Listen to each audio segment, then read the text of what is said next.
Here we go. Jeremy, I am excited for today's episode. I've been looking forward to this one at least since lunch, but really for a couple of weeks because we are going to take what is maybe my favorite exercise in our process, probably the most creative, and we're bringing it to the podcast. Yes. And so to get us started here, I got a little music for us to tee us up here. Do you remember this music? X-Files. I'm with you. I'm spooked out already. I'm thinking of all my favorite X-Files Yes. Dude, X-Files. I don't know how much I watched it, but I still remember that theme song. And so a reason I bring X-Files in is that we are jumping into a mystery today. And the mystery is going to be what kills your D group. And so we are going to be looking at all the ways that D groups die. Yeah, the D group ministries, we always start, but whenever they falter or they sizzle out, like, man, what killed our church's D group? So going to have a little bit of fun as we're going to be looking at a kind of mystery game here of kind of the usual suspects. We're going to call the suspect strategies. Great so movie. That's where we're going. But to kind of tee us up real quick, what is your favorite mystery movie or book? Favorite mystery movie or book? Okay. Well, I'm gonna go like when I was a kid, and then we're gonna grow from there. Okay. This is an evolution. Wow. I think you have to start. You have to start with maybe the greatest mystery series of all time.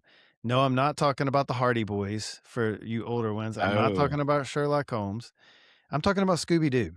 Scooby-Doo, every episode engaged you. Yes. We're somebody's wearing a mask. There's a huge mystery that's coming every single time. Yes. You're never not entertained with Scooby-Doo. One time, the greatest episode I've ever seen of Scooby-Doo, still remember it to this day. We had a double mask. The person had a double mask. So the first mask reveal, and then we had another mask reveal. There's no way you could have ever guessed that as a kid, but that was coming for us. So Scooby-Doo, and then X-Files was a great one as well. I like Seven. You remember that? You remember that movie Seven? Yes. That was that one was good. It's a little dark, but it's definitely it was solid. Yeah. So how about that? Is that good for you? Yeah, dude, that was well done. Great evolution to it. And so I went from Scooby-Doo to Seven. I mean, Scooby-Doo to Seven. And so it's there's probably a lot. You should talk to your counselor about that progression. Oh, I love it. So there we go. We're talking about mysteries, thrillers. And so let's bring it into the church space. And ultimately that we're going to ask that question. What kills D groups? And the truth is that the number one thing that kills D groups is when we lead it like a small group. And that is kind of the big root cause behind all of these. I'm going to give you kind of a suspect lineup here in just a second of all the ways that I have seen it over the years kill D groups. But it all comes back to that root cause that we lead a D group like a small group, or we lead a circle ministry like it's a box ministry. And why this is so common is because really most of us, especially if you've never been discipled, but then also, if all we've done is run the box and connection ministries and help people get engaged in the church programming, if all we know is box ministry, then ultimately everything that we then do with D groups, we just run it like what we've always known, and it unintentionally hurts us. And so we're going to look at that. What I'm going to do, I'm going to give you the suspect lineup now, Jeremy. Okay. And then as I give it to you, I want you to listen and say which were the ones whenever we did a process together. Do you remember this day when we all got together? Oh, yeah, totally. We broke up into different groups and like described how it yeah, totally. And so I'm going to give the suspect line up here. So there's 8 different ways that I've most seen D groups die. And then when you just kind of pick which are the ones that maybe you are most prone to or that you maybe personally struggled with. What helps is we coached around this and how to avoid these at the beginning. So you kind of got a leg up. But as you look, see which ones of these most resonate with you. So Here we go. Suspect lineup. There's 8 of them. I'm gonna move quickly in them, and then we'll put all these in the show notes. No guarantee we get to talking about all these in detail, but we will have it all in the leader notes for you. And so, first is the exclusive host. The exclusive host is when a church says that D groups happens at a certain time in our church. They are the exclusive host for D groups. That's suspect 1. Suspect 2 that kills D groups. This one is a crowd favorite. It's the D harmony strategy. And so it's not E harmony, it's D harmony. We will match you with the perfect D group. We'll match you up. It often goes along with its co-pilot or its partner in crime here, the all in strategy. The all in strategy says, let's promote D groups from the platform.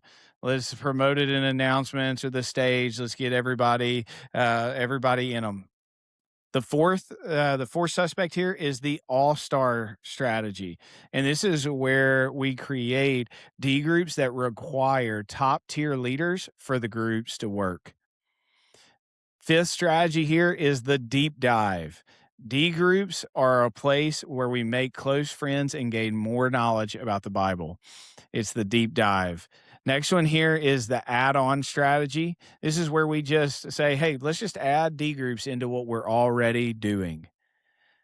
Seventh one is the bottom shelf strategy. This is where let's make D groups less challenging. And then lastly, the microwave strategy. This is let's speed up the D group process. So there's the suspect lineup for us today. There's the 8 suspects: exclusive host, D harmony, all in, all star, deep dive, add on, bottom shelf, and microwave. And so with that in mind, which of these did you find yourself when you're getting started most prone to step into? It's not just when we were getting started, is like what temptations do we keep coming back to as well? And I want to start with combining two, because you put them together, D harmony and all in. Those two are a little bit symbiotic. D harmony, I just found a document from when I first came to Crosspoint, and it was way back, like 2011, 2012. And we had a G Harmony survey on our website, Group Harmony. That's what we call it. G Yes. Harmony survey on our website that we could fill out. And we did it on like the Group Sunday or whatever. Now we have something called Group Link that we straight stole that title from North Point. And, it's speed dating for life groups where you go out into the lobby, and we've got all kinds of life groups out there, and you try not to look certain life groups in the eye as you walk past them, so you don't have to talk to them or whatever. That's right. Yeah, so that's such a temptation because, like you said, and you said it super well, that's what we know what to do. That's what we've been taught to do. That's what we feel like it's our responsibility to do, is to get everybody connected, stand up on the stage. This is the all in part. Everybody needs to be a part of a multiplied group. We'll help you get in one, and the problem with that is not everybody's ready for it. I don't know if that may sound harsh to say, but this is high commitment, high accountability. And if you get people in a D group who are not ready to be in a D group, then you're going to have a bunch of people after that who've dropped out in like 6 weeks or 8 weeks, who are talking about how bad it is, and they're never going to do it again. That's right. So you don't start with the people who are ready for it. You start with the people who aren't ready for it, and they're just doing it because you guilted them into it from the stage, where they got fired up about it for a moment. And then you put them in a group because you did the D-harmony strategy. Yeah. You put them in a group with people that they're not connected with at all, that they have no similarities with. Imagine go into a group that you're going to be in of 3 to 5 people, and you don't know anybody, and you're locked in for a year. Yeah, it's just what you said last episode. Like, what worked in the beginning of this one? What worked for the box ministry may not work for the circle ministry. It may actually be what kills. That's right. The D group. So those two, we still have people, they're like, y'all need to announce these from the stage more often. And that is a tension that we deal with, is you're asking people, you go out and ask people, and they're like, they don't know about it, or they find out about it later and they really wanted to be in it. So there is a little bit of a tension about how you talk about it, how you share about it. And then there's always somebody who doesn't know anybody who wants to be in one, and Yeah. so the de-harmony thing remains a temptation from time to time. But those are Yeah. two that are still playing themselves out that we still have to struggle with. I just always laugh thinking about like, hey, five randos, you're locked into this for the next year. You're going to get together. You're going to share some of your deepest, darkest secrets with one another. And you're going to sign this covenant. Don't worry, it's not weird, And as you tell each other the sin patterns, you just started following Jesus. So it's going to be worse than others. So sorry. It's just like when you do that, it just, it absolutely like you look like no one wants to be a part of that. And I think the other side of that, I think it starts with good intentions because it's like the all in. You're like, man, Mm. this is a priority for us, and so we're going to show that priority through the platform promotion. I think that's great. Absolutely keep your priority. Just don't use the platform promotion to do it. Because, like you said, if they haven't been faithful in little, we can't ask them to be faithful in much. And then when you start manufacturing the groups, you undercut your ownership of this. This is not your church's ministry that your people support. It's your people's ministry that your church supports. That's good. That's really good. And whenever we're like, "Don't worry, we'll promote it, we'll match you up," it becomes just another church program that people join into. And so I think I was telling this again to a church I was working with today that around it, and they were struggling with that tension. Okay, so like what was funny is the lead pastor's coming in and is like, "All right, so I'm gonna announce it on August." I'm like, "Actually, no. Pause. I never want you to announce it." And he's like, Mhm. "Second, this is the most important thing we're doing." And I was like, "Get it." And we talked all about this all-in strategy. You also had somebody in there too. She's the shepherd of the group, and she's like, what whenever somebody in my life group isn't invited into a group, what do I Yeah. do?" And here's the tension that I always give is, I think it's Howard Hendricks that said this. He said that if you're not being accused of being exclusive, then you're probably not doing discipleship right. And he just talked about, think about the 13th disciple. Right. How he's like, man, he just missed the cut. Like, it's got to be a bummer, you know? Like, but the 13th disciple, it wasn't no forever. It just he was part of the 72, part of the Mhm. 120, and so forth, and so, ultimately, if you look at Jesus' model, he's always focusing on a few, and so, and for him, his scope of his ministry was not how big it was. I mean, it was 120 people in the upper room. That really wasn't a big number based off of a 3-year ministry of the Son of God. He had a far different perspective in mind, and so I think similarly with us, I would say with your as you're launching D groups, if it doesn't feel slow and a little exclusive, then you're probably not doing it right. You're probably rushing it and live in the tension of it being a little exclusive at the beginning so that you can get your people owning it, and then multiplication will catch up. Multiplication will take over eventually, and that tension starts to dissolve a little.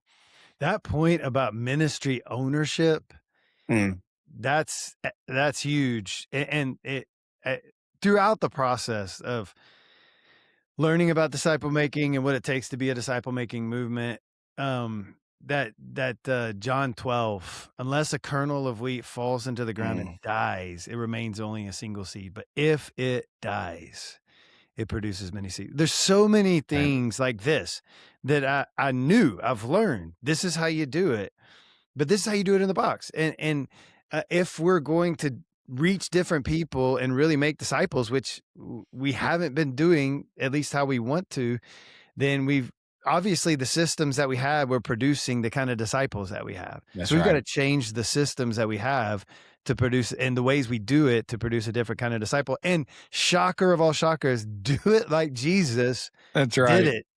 That's right. That's right. But that ministry ownership piece, that's huge. Like it's not we're trying to get them to own it and go That's right. multiply disciples. That's good. What Yeah. else? So all in and D-harmony, those are your Okay. first two that you were maybe prone to. What's another one that you maybe were prone to or struggle with? Oh, this one we have to fight constantly. We say it at our kickoff event. We say it to people all the time. It's the deep dive. The D groups are Oh, for yeah. your close friends and to gain more biblical knowledge. Yeah. We even at the end of some D groups, we have to remind them. They're like, we're going to keep going. We're like, okay, look, that's it. We can't force you to do it. You can do whatever you want to do. Yeah. You're not a D group anymore. Right. And Jagger does our executive pastor of ministries does a great job of really pushing this every time. Look, you're going to grow deeper as you go through this. Yeah. That's going to happen. You're going to gain close relationships as you go through this. That's going to happen, but that's not the goal of this. That's why we called ours multiply groups. The goal, because we just had it was such a problem. The goal is to go and be multiplied, to make disciples who make disciples. That's right. Who make disciples. And the goal is not even to have a bunch of D groups. Yeah. It's to make disciples who go make disciples who go make disciples. I mean, and to deploy your people in the unique way they've been called to be deployed. So deep dive is one. If it's just about growing deeper and more biblical knowledge, then we're not multiplying. And the call of Jesus in Matthew 28 was to teach everything that he taught, but not to keep it for yourself and your group of friends. Right. Yeah. No, I funny story on that. We're doing this exercise with churches one time, and we're like, okay, what are your two suspects? Like, you get to pick two. What are they? And one of the people in the group goes, wait a second. D group doesn't stand for deeper? And we're like, all right, deep dive is one of your two. But I do think it's such a temptation, and it's a natural drift. You know, I even think about just in the book of Acts, how it takes persecution for the disciples to scatter. There's just always this gravitational pull for us to be together in the family, and it's always there. Multiplication is always something that is almost like we're having to push uphill. But I think the deeper dive there, one of the big things that people struggle with is they confuse a byproduct with the purpose. Community's a byproduct. It's something like you were saying, as you go, you're going to get deeper community, but that's not the purpose. The purpose is not us for no more, but it's to go and to multiply. And I think when you start your D groups, beginning with that is crucial, because if you start with learn the Bible, make deep friendships, what you win them with, you'll win them too. They'll always stay there. So even from day one, you're gathering to then go help others. And so, no, love that. Any other ones that come up for you that you're like, oh man, this temptation, or maybe with churches that you work with? Yeah. I mean, so many of them. Let's speed up the D group process. People want to go too fast and get too many people involved. That's kind of the all in, a little bit associated with that. I started with mine, and we basically did mine for the first year before we ever did anything else with anybody else. And let me just plug again, the curriculum or the class or whatever we call it, Vic. I don't know that we have that helps you launch the D group launch process. D group launch process. I used all the wrong words. Yeah, it's good. You're doing great. Okay, D group launch process. I want to push that as well and highly recommend it again, because like Vic said, you've been taught to do it one way, and it's just counterintuitive in some ways to do it this way. And everything in you and the people on your team, they're going to encourage you. The people in your church are going to encourage you to do some of these suspects. So moving too fast. I think let's make D groups less challenging. Yeah. That's part of the counterintuitive piece of this. Actually, and probably a lot of people know this, but when you raise the level of commitment, you might get less people at first, but when you raise the level of commitment, more people are going to be drawn to it in the end. Hey, church leader, I hope these podcast episodes and the Movement Ready Church book that Robbie and I have written are helping you get disciple making started in your church. What I'm excited for in the next season is that we're taking the Movement Ready Church book to your church. We are doing one-day workshops where myself or one of the navigators on our Replicate team come on site to your church and work with your staff and leaders to take the principles of this book and to put it into action. What I love about this workshop is that we're not going to do just trainings from the book, but we are actually going to help you create something personal for your church. We're going to give every one of your leaders some essential training to grow as disciple makers and to be a developer of leaders. Secondly, we're going to give you a personalized assessment of your disciple making culture. And then thirdly, we're going to create a 1-year focus and a first step to get started so that you can see your movement begin. So all you have to do is go to movementreadytraining.com to get more information and to get started. You'll see it's pretty simple. Let's jump on a call together. Let's create a personalized training day for your church, and then let our team take care of the rest. And we will bring the Movement Ready Church to your church. So just go to movementreadychurchtraining.com and let's get your movement started. Now, let's get back to our conversation together.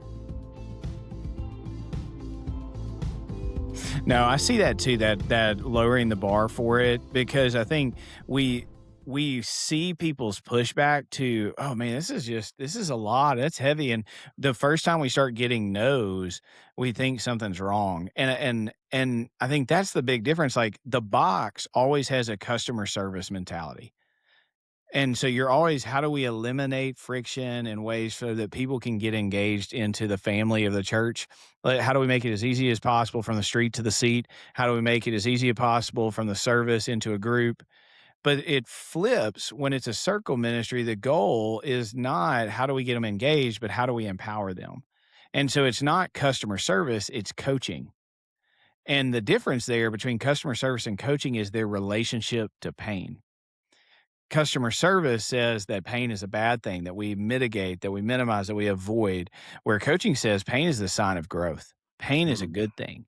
And so when the temptation is to lower the bar for D groups, but ultimately we want to keep, like you were saying, that commitment level high. And I'd rather have less people involved in D groups at a higher commitment than have a lot of people with a lower commitment. Because when you start lowering that commitment, you are appeasing a mindset of like, how do I get comfortable? How does this fit what I'm looking for? And it's totally undercutting the growth that you're trying to bring in that season. I love what you said earlier too, that I think applies to this of like, if you're a church that, is 100, 150, 200, Yeah. whatever. And people have different definitions of small or medium or whatever, but, Typical. and you're looking at other churches that are larger and they're doing this. And one of the questions we get all the time is, you're a big church. Is this going to work in my church? I'm like, yes, it's actually Yeah. going to work better in your Yeah. church. But as long as you take it, as long as you're committed to the few Yeah. and do this right, it's going to work. It's going to change the culture of your church faster in the long run if you do it slower at the very beginning. So That's right. I love that. I think that's Yeah. good. Hey, exclusive host, D groups happen at this time at our church. Yeah. How have you seen that play itself out? I think this one's, and I think what's important is the exclusive host. So Mm. it's not a host. And so I don't think it's wrong to host a space for D groups or anything, but if it becomes exclusive, it's the only time like D groups happens Sunday nights, Wednesday nights in our building. All that screams to me and to your people is this is a church program. This is the church's ministry. And what we're trying to get our people to understand is no, no, no, this is your ministry. These are the people that you're investing in. And so we want you to look into your life and your circle of influence, not like trying to come to the church program. This isn't just a different version of our Sunday night programming. And so I think when it's the exclusive host, it limits it to being something that's only done in the church building. What we want is that D groups is happening not in the church space, but the life space. It's happening in the relationships and the rhythms of people. So, what I love is like, if I ever go to a coffee shop to write or things like that with my kids, like I feel like I see, we jokingly call them D groups in the wild. Like I see D groups in the wild all around town. and we see them in coffee shops, Chick-fil-A's. For us, we did for a season of, like, put the kids down and do it on front porches.